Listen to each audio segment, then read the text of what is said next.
Okay, picture this. You've got two students, right? They graduate from the exact same program. But what if I told you there could be a 60% difference in what they were actually taught? No, that's not a typo. It's a real problem, and it's exactly what curriculum mapping was created to solve. Welcome back to Simplified Teaching, where we demystify pedagogy. Today, we're diving deep into your simple guide for year-long planning with curriculum mapping.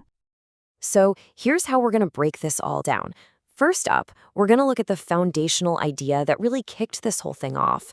Then we'll see how institutions actually put it into practice. After that, we'll explore a more advanced, kind of cutting-edge framework. We'll see how all these ideas clash and connect, and then, of course, we'll wrap it all up with your core takeaways. All right, let's jump in our time machine and head back to 1980. This is where it all starts, with a researcher named Fenwick English.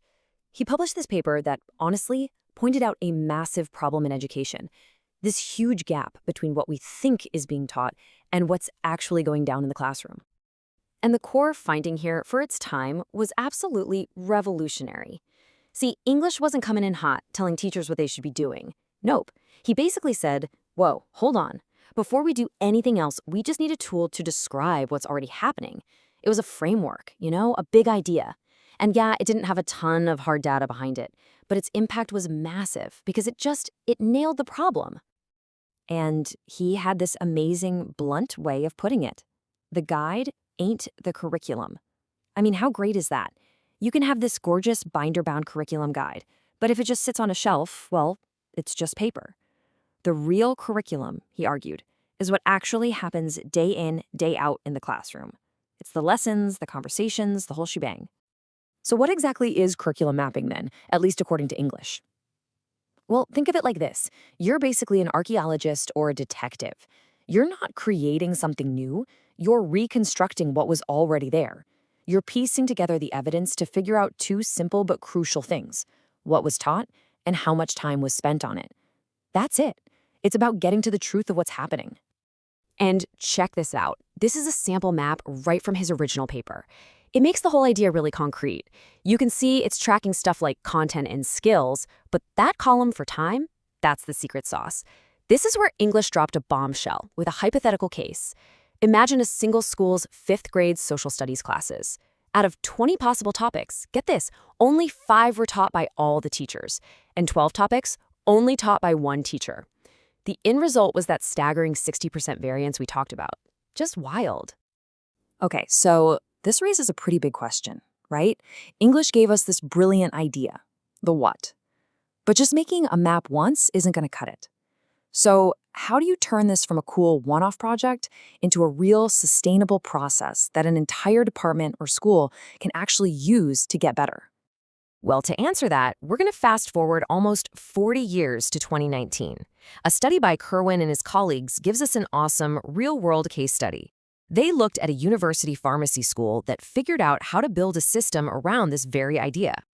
So, this study really shifts gears from the big what if to the practical how to. And their core finding is pretty straightforward. When you make curriculum review a formal, systematic process, something that happens over and over, you get real, tangible improvements. Now, sure, it's a case study in one specific school, so it might not be a perfect fit everywhere, but man, it gives us a fantastic blueprint. And you want to know if it worked? Get a load of this number. A whopping 72% of the instructors reported making changes to their courses because of this formal review process. That's huge. It shows this isn't about pointing fingers or finding flaws. It's about building a system that actually helps teachers make their courses better. So what kind of changes are we talking about? Well, look at this. The biggest chunk, 77%, was about connecting their course to the bigger programmatic outcomes. This tells us the process wasn't just about tweaking a few assignments here and there. It literally forced instructors to lift their heads up from their own syllabus, look around, and ask, how does my class fit into the student's entire journey? That's a game changer. And this is the actual blueprint they came up with. It's brilliant. First, everyone fills out the same electronic form, standardized data, easy.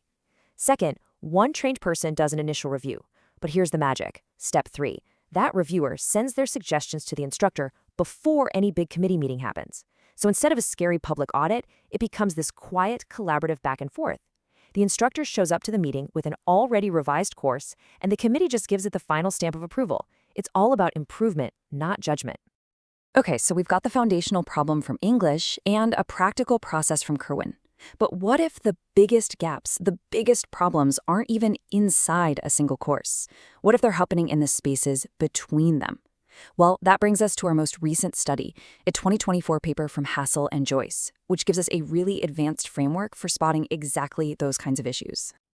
So, what Hassel and Joyce are saying is that we need to stop looking at courses in isolation. True alignment is multidimensional. You have to look at how courses connect side by side in the same year and how they stack up year after year. That's how you find what they call fracture points. Now, yeah, it's a small case study, but we're giving it a 5 out of 5 for impact because this idea, it gives us a completely new vocabulary for talking about curriculum. So what the heck is a fracture point? It's exactly what it sounds like, a break in the learning path. It's that moment when a student gets to a year 2 course and the professor assumes they know something that, well, nobody in year 1 ever actually taught them.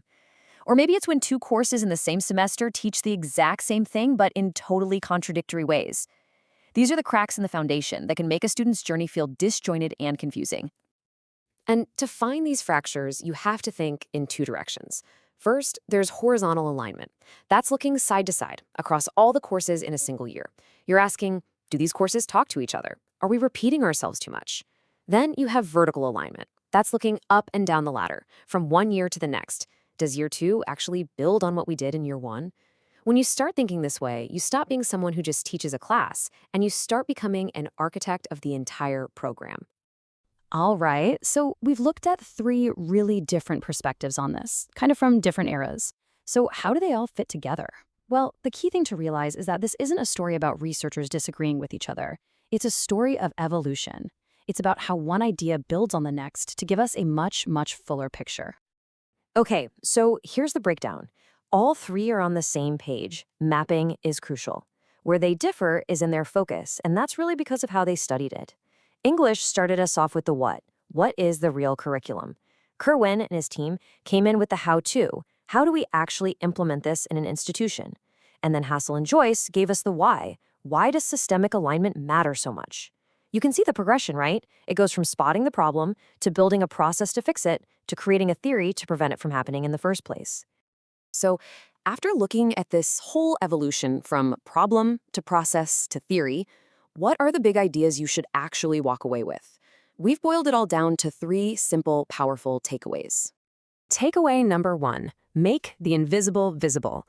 This is the core lesson from Fenwick English, and it's just as true today. You can't fix a problem you can't see. Before you do anything else, you absolutely have to get an honest picture of what's really being taught. This is ground zero. It is the non-negotiable first step. Number 2, the process is as important as the product. A curriculum map isn't a trophy you put on the wall. If it's not being used, it's worthless. The real value, like Kerwin's team showed us, comes from treating it as a living document. It's the ongoing cycle of review, of feedback, of conversation. That's where the real magic happens. And takeaway number 3, you've got to think in 3D. This is the big idea from Hassel and Joyce. You have to break out of the silo of your own classroom. Think horizontally, what are your colleagues doing? And think vertically, how does this course connect to the one before and the one after? Remember, you're not just teaching a single class. You are an architect building a complete learning journey. All right, theory is great, but let's make this super practical. What can you actually do this week? Here are 3 concrete steps you can take to put these ideas into action. First, do a little micro map audit. Don't try to map your whole year. Just pick one unit, one chapter, and make a simple list. What did I plan to cover, and how much time did I actually spend on it? It's a super simple way to make the invisible visible. Second, have a cross-boundary conversation. Just grab a coffee with a colleague who teaches the class right before yours or right after. Share what you're doing. You'll be blown away by what you learn. And finally, if you're feeling ambitious, try to trace one golden thread. Pick one big, important skill, say critical thinking, and try to follow its path through multiple courses. Where does it start? How does it grow?